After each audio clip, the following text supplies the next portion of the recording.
'Cause nobody does it like you. I like the way that you move. That's why I never go through with leaving you.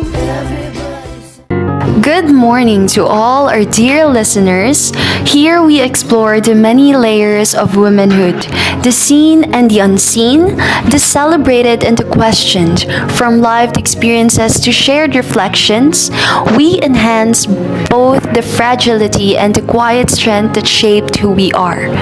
This is more than just a conversation. It is presence, it is perspective, it is power spoken softly yet heard deeply. Everyone, Welcome to a space where women are not merely heard but truly understood.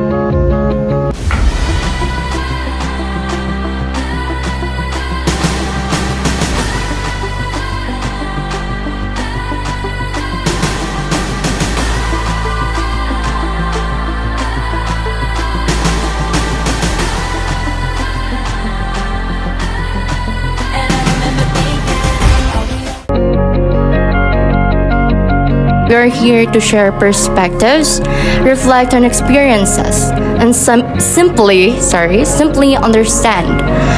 Because understanding is more important and powerful than argument.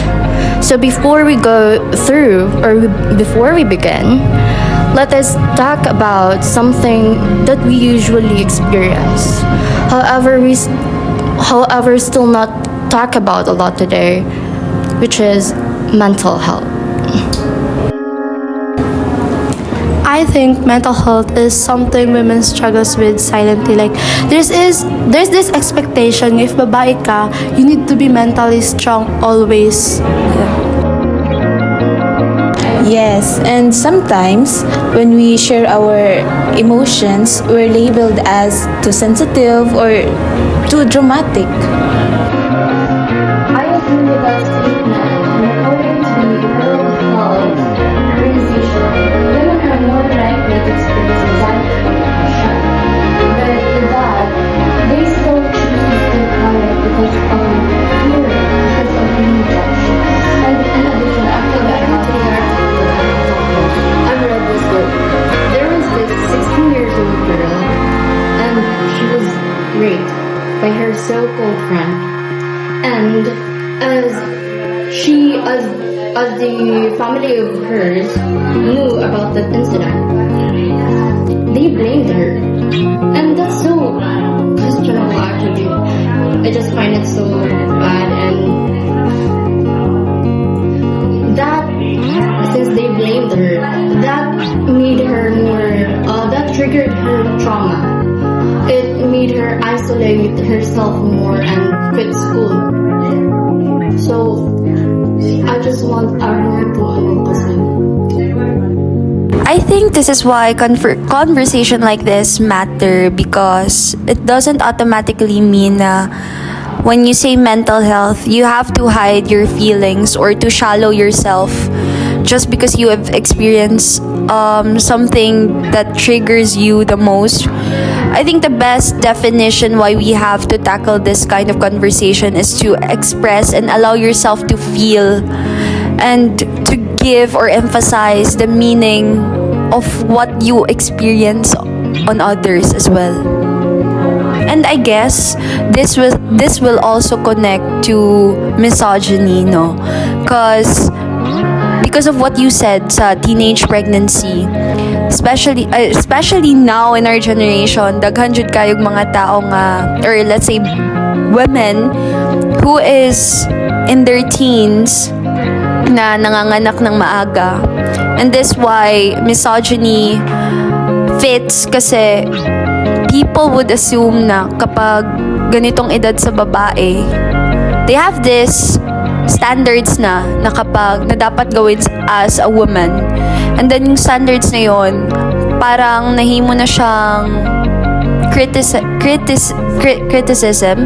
na ganito ang dapat gawin ng babae, or else they would get pregnant, or else ganito yung mangyayari sa kanila, magiging pabaya sila, 'di ba? Misogyny isn't always loud. It can be quiet, subtle, or normalized, like being judged more harshly or having your opinions ignored. Or being told what you should wear or what you should act or what rules you should follow. Diba? Yeah. And actually, according to the UN Women, misogyny, it appears in our daily life, in daily interactions. We experience it more than we thought. It's like, for example, dismissing women's opinions, undervaluing their contributions and all. And I totally agree of what you said, no, Kai. I think it's too unfair. No, it's not just too unfair. It's so unfair, Jude, na we often got dismissed kasi hindi natin ma-follow yung gusto nila na standards for us, like what we should wear, unlike them na they could do whatever they want. Example din sa mga job, they said that men should work sa ingani nga status while women should be at home. And I totally disagree on that. And I also think na dyan din papasok or dirapod mo sulod ang what we called stereotypes. How they generalize to set a standard for us women na women should only wear makeups and sa bahay lang because women are weak. They define women as a weak person, and I don't really agree na weak ang mga babae because why? Women can do stuff what men could or what other people could. Let's not just talk about men, no? Let's talk about the whole people na kung anong kayang gawin nila, we could also do it. Of course, it's an equal situation for both of us. Stereotypes or expectation how women should act or behave. Kay ang mga babae lagi daw kuno dapat hinhin. Yeah, like dapat ang mga babae ginapakita nato nga kanang kuanta kanang murag demure, di ba? Dapat demure daw kay lain tanaw na nga ang babae murag ang ilang nilihukan ana. Di ba? And according to gender studies research, that these stereotypes can limit our growth. These can hinder our future and, of course, make us not confident enough and to stand up for ourselves. As these can, since I said the confidence, young girls will not be confident enough to defend themselves, to stand themselves. Yeah, kay usahay man good, like dili na to manotice nga how much these expectations shape how we see ourselves. Like same sa giwan ni Wendy ganiha nga kanang ilang expectation lagi sa mga babae, so mahinhin, so kanang to kay mo man ilang expectation sa to, di na to manotice nga pagkadugayan as time goes by kay kanang ang atong action kay murag mo align na pud sila expectation sa to, like kay babae lagi daw hinhin, so atong mga action na po is very hinhin, dapat jud like dili dapat nato siya kana ganing i-live ang ato or i-shape atong sarili sa how others want us to like kanang mo lihok ana good, yeah, di ba?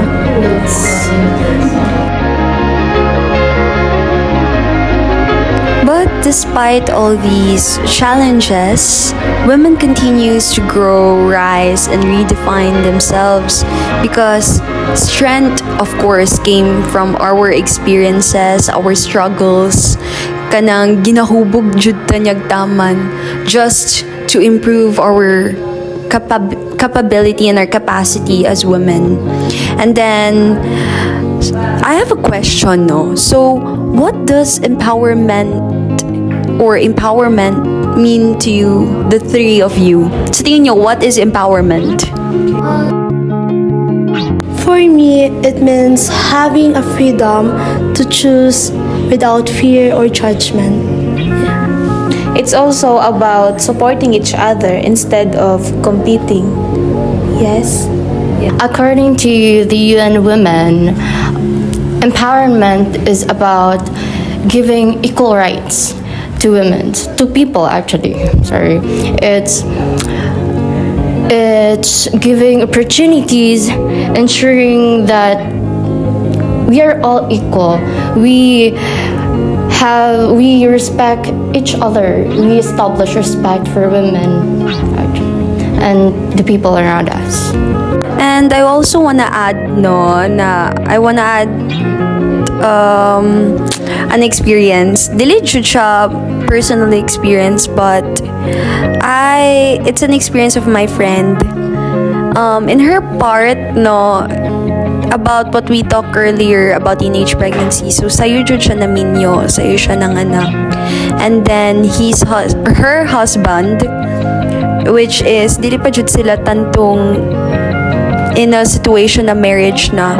Pero, the way her husband treats her, every time na may mag-open siya sa akin or mag-share siya, sinasabi niya na nasasaktan na daw siya because parang minamaliit na siya ng husband niya because to yung iyahang position na parang ang treatment sa husband niya sa kanya is ganun lang siya na klaseng babae na pang-anak lang. Pang ganyan lang siya na situation. So, I asked her, what do you think is better to do or what do you think is the best thing to do? And then, she told me na she naiwan na yung husband niya kasi parang namulat na siya sa katotohanan na ganito, ganyan. And then, I eventually asked her, do you think na it will be worth it, especially na may anak kayo? And then she told me na, of course, kaya niyang buhayin yung sarili niya before pa na wala sila nung husband niya. So, kaya niya rin karon na naa siya'y anak. And then, I was happy to see her right now na nandun na siya sa situation. Actually, she's in Davao na karon. She's doing good, jud. As in, ako ninang man ko sa iyahang anak no, and I can see how she struggled, but the way she struggled, she really put it into a motivation. Tungod atong mga gipang sulti sa iyang husband, nahimo to niyang motivation. And in fact, today, I can really assure you na yung lalaki ngayon na nanghusga sa kanya, and then my best friend or my friend, ngayon, siya na yung mas kumikita pa siya mas mataas kaysa dun sa guy, his ex-husband.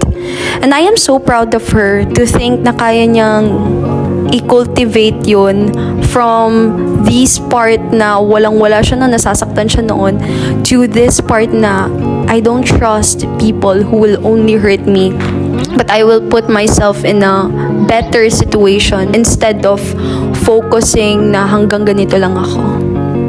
So, before we end our podcast, I wanna ask a certain question.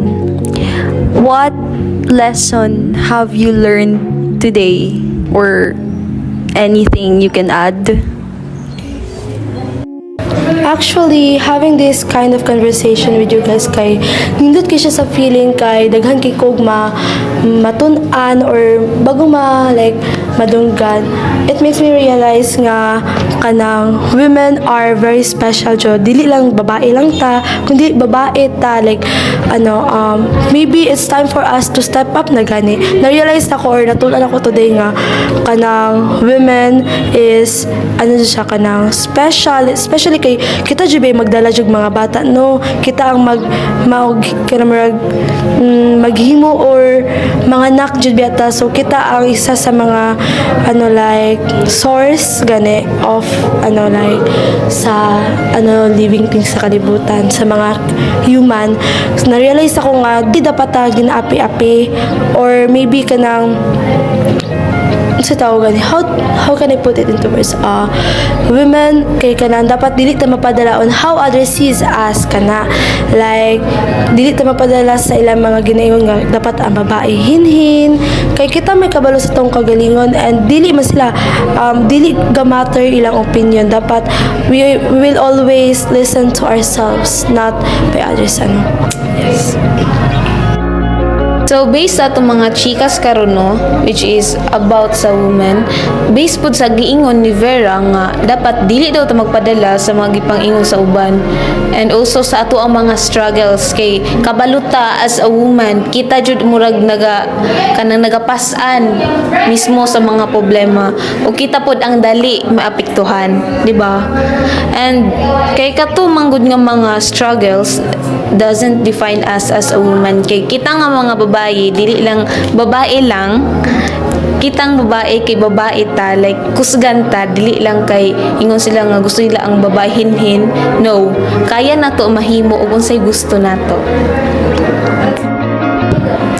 For my reflection on our discussion, I've learned a lot. For me, we should stand up for ourselves. We should not limit ourselves on that certain thought, that certain judgment they made on us. We are who we are. So we must show ourselves on what we really are, not on based on their perspectives, based on their standards. I love this quote. I really love this quote that says we should not limit ourselves to fit. I'm not non-verbatim actually. We should not limit ourselves just to fit on somebody's space, somebody's expectations. Because that quote is really great. Okay? It says we should shine on